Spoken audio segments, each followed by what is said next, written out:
Johnnie, here I want you to join the crusade. I've watched you.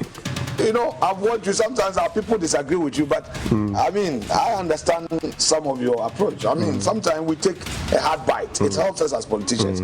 Nowadays, when I listen to you, I even panic. Why? Maybe, hey, Why do you panic?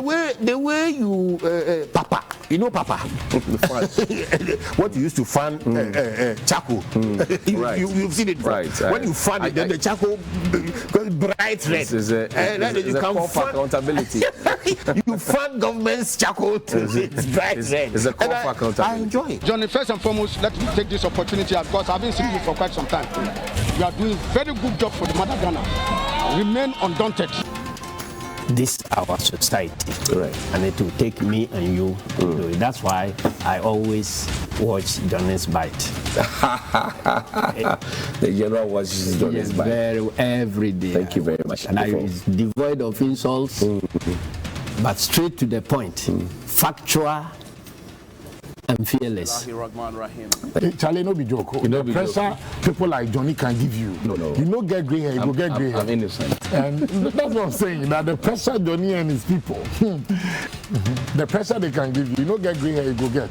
So your best bet is not to have hair.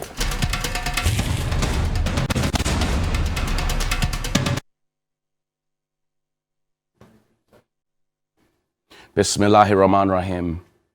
The Lord is my light and my salvation. Whom shall I fear? And yea, though I walk through the valley of the shadow of death, I will fear no evil, for you art with me. Thy rod and thy staff, they comfort me. You prepare a table before me in the presence of my enemies. You anoint my head with oil, my cup overflows. And surely goodness and mercy shall follow me all the days of my life, and I will dwell in the house of the Lord forever and ever. Amen. Assalamu alaikum. Alhamdulillah Rabbil Alameen. Good morning. Welcome to Johnnie's Bite. Good morning to you, Mr. President. I trust you are fine. I'm sure you have heard the cries of the intellectual community, UTAG, TEU, and all those people who were striking, SITAG, all of those who were striking, the registered anesthetics, everybody else who was striking at the beginning of the year. I'm sure you have heard the labor unrest, which is the reason there was even the labor conference that was hard to try and find a makeable solution, a lasting solution, we called it.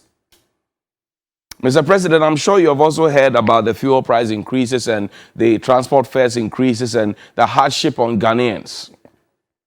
I'm sure you have heard that the prices of porridge have gone up, the prices of kenke have gone up. I'm sure you have heard that the prices of gobe, wache have gone up.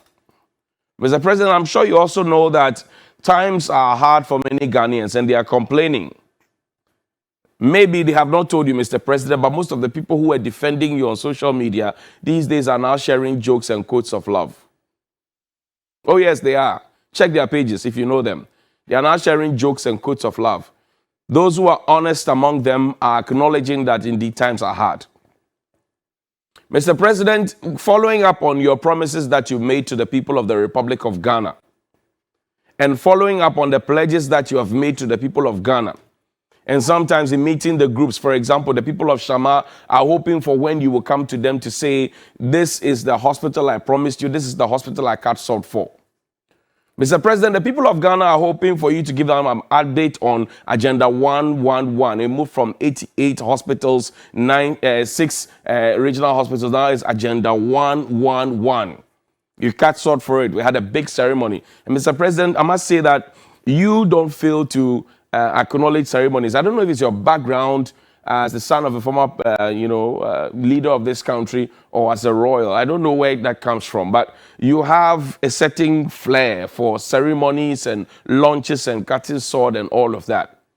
But the people who lead you sometimes to go and cut the sword, sorry, Mr. President, they often don't come back to tell you where progress work has gotten to, which is why we have taken it upon ourselves as press to be able to tell you the truth as it is, unblemished, uncoated, raw, unadulterated.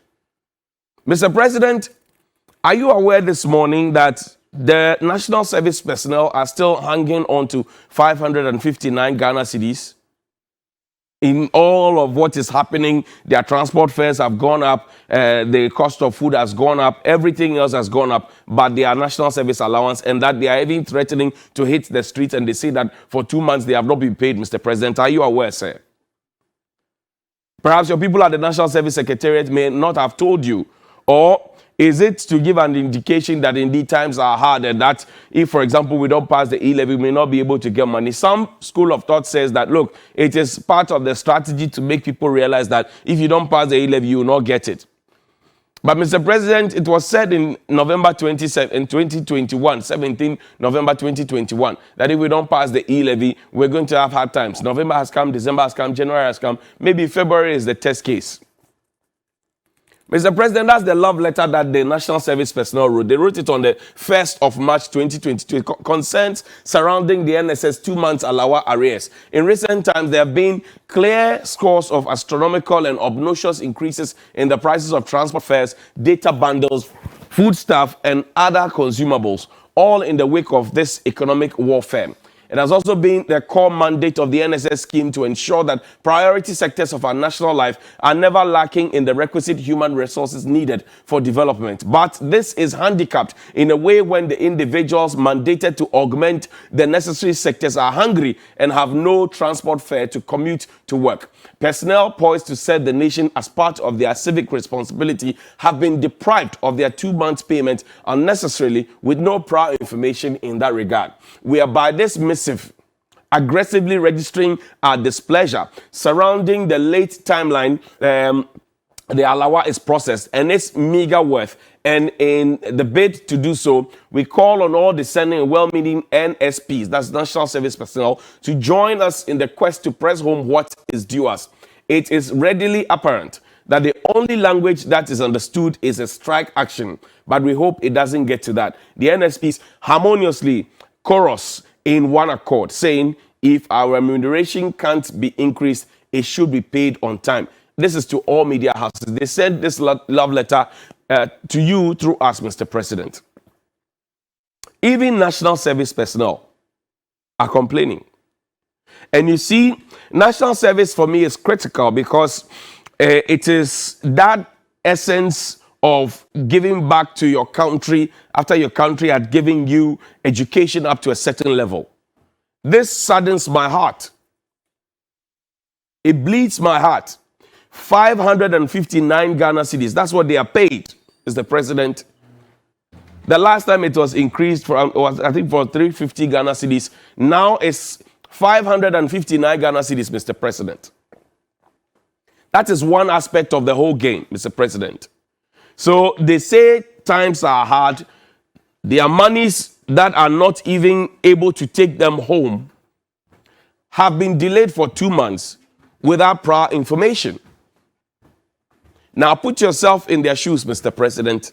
How would you cope? Because some of these guys who are National Service personnel and are frown upon the phenomenon where somebody is posted to a certain place and they go and machinate and work and use protocol means to try and get away from it. The other time I did a calculation of how much a National Service personnel spends in a day. So let's say they even live in Accra and they have the benefit of transportation, vehicles, and good roads in Accra. So they are moving from Adenta to, say, Ministries. I used 2 CD50 pesos at the time in, 2 CD50 pesos out. I can't use that example now because we all know what has happened. The fuel prices have gone up. And yesterday I asked the question. I say, yes, the fuel prices have gone up. It's a global phenomenon. There's your exchange rate there, your taxes there. But there's also the windfall at the top because you estimated to sell it at a certain amount. Now, if it's gone beyond the $100 mark, where is that excess money going? Nobody has answered yet. I'll wait. I'm sure the answers will come. So that's revenue for us. But I'm saying that months ago, about 2 months ago, I used 2 CD50 pesos if you were coming from Adenta all the way to Ministries. Now, I fear to use that example because the transport fare from Adenta to Ministries has been increased by 15%. So if you're a National Service person and you were even managing your 559, that's no longer the case. That is no longer the case. Now you go to work, you have to drink water. Maybe let's assume that you are not a habitual water drinker like me. So you drink water 3 times a day. So 1 CD, 1 CD, 1 CD, that's 3 CDs gone. Add to your transport, we could have reached by now by 8 CDs, maybe 10 CDs. Add to that. Then add your wache if you want to have breakfast this morning. The cocoa sellers don't sell cocoa at 1 cedi anymore. They sell 1 cedi 50 pesos. If you buy 1 cedi, no sugar. So unless you want to live a sugar-free life, you cannot buy cocoa at 1 cedi anymore. That's the reality on the ground, Mr. President.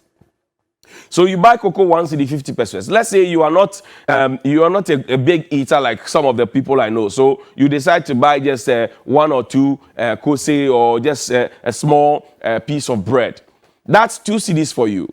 So add that to your 1 cedi 50 pesos. Then add that to your 3 cedis for water. Then add that to your 10 cedis for transport. How much have you spent so far? Mr. President, when you are done with that, lunch will come. You have to go and eat. Wache. Can you buy wache 3 cedis these days? Where? If you buy wache 3 cedis these days, it will be difficult for you. If you are even a moderate eater, it will be difficult. You won't be satisfied. So you may go to 4 cedis. Maybe add gari 1 cedi, macaroni 1 cedi, modestly, maybe 1 boiled egg or fish. So by the time you come home, the money is literally finished.